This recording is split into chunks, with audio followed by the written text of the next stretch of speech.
But yeah, like had you ever even thought about this as a universe, as a thing that would be more than one game? Definitely. Yeah? From the beginning. That might sound sort of opportunistic, but here's the thing, like going back all the way to my experience of thinking about Ensemble and their experiences with Age of Empires, is that they had created something that was their own intellectual property, and that is so incredibly valuable. Because what is a game company? A game company are the people who work for it and the passion that they bring to what they do. It's IPs. It's hardware, which is worth virtually nothing, and it's intellectual properties. And nothing adds value to a game company, like it's in terms of real money, like it's IPs. Because employees, no matter what they contribute, they're free to go. They can move on, they can leave the industry, they can do whatever they want. You can't count on that being part of the company. You can't take your employees for granted. IPs are the things that the company owns and they can keep using for a variety of purposes over time. And I know that there are certain types of games that would work very well with this type of setting that are not pillars. I mean, they're not like literally the Pillars of Eternity party-based isometric. We could make a turn-based tactics game. We could make a first-person sort of Elder Scrolls style game. Like there's all sorts of stuff that we could do with the setting. I'm developing a crazy tabletop role-playing game going all the way back to my roots for Pillars of Eternity. And when I conceived it, I said, this needs to be something that we can use as a company to build in the future.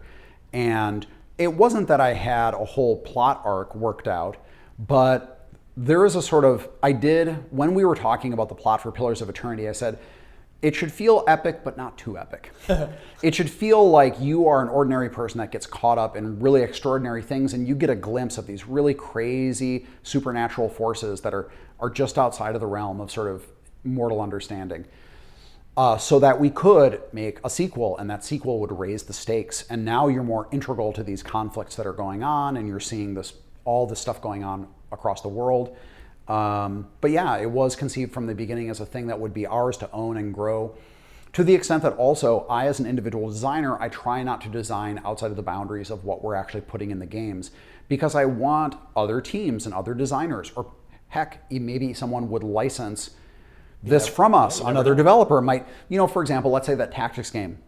I really want to make that tactics game. But let's say we weren't able to make it for one reason or another. It just didn't fit with us. Maybe another company could license the Pillars of Eternity franchise from us. Maybe they could even use our technology as a starting point and they could develop that. That would be great for everybody. So it expands that universe. It gives the fans more games to play in that setting. And it's ultimately like more profitable for the company. So what's with Pillars 2 out now, what's next for you? What's next for the company? I'm not looking for you to announce any projects, but do you stay in house as far as the Pillars IP goes? Do you want to take a break, maybe do something a little different than Pillars? I'm just kind of curious where you're hoping to see things go from here. Yeah, I mean, as far as the Pillars of Eternity franchise, I really do want to see us as a company continue to develop it in new ways. I want to keep making games like this that are really focused on the more hardcore fans, the more hardcore crowd, but I also think there's great opportunities for us to make more mainstream games with that.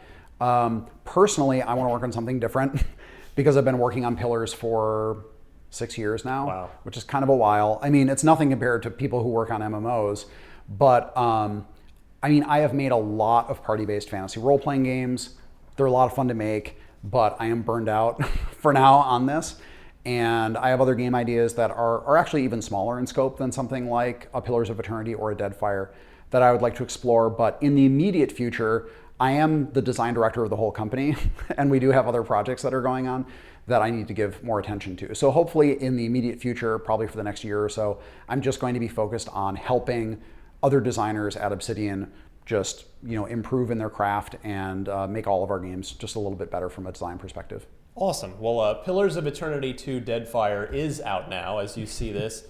Josh Sawyer, thank you so much for stopping by. This was a really fascinating interview. I always love hearing, I was a big PC gamer growing up and played a whole bunch of your games. So I always love hearing the sort of how you got here kind of story. So thank you so much. Thank you very much for having me. Great. And for more on the best, brightest, and most notable minds in the games industry, stay tuned for new episodes of IGN Unfiltered every month.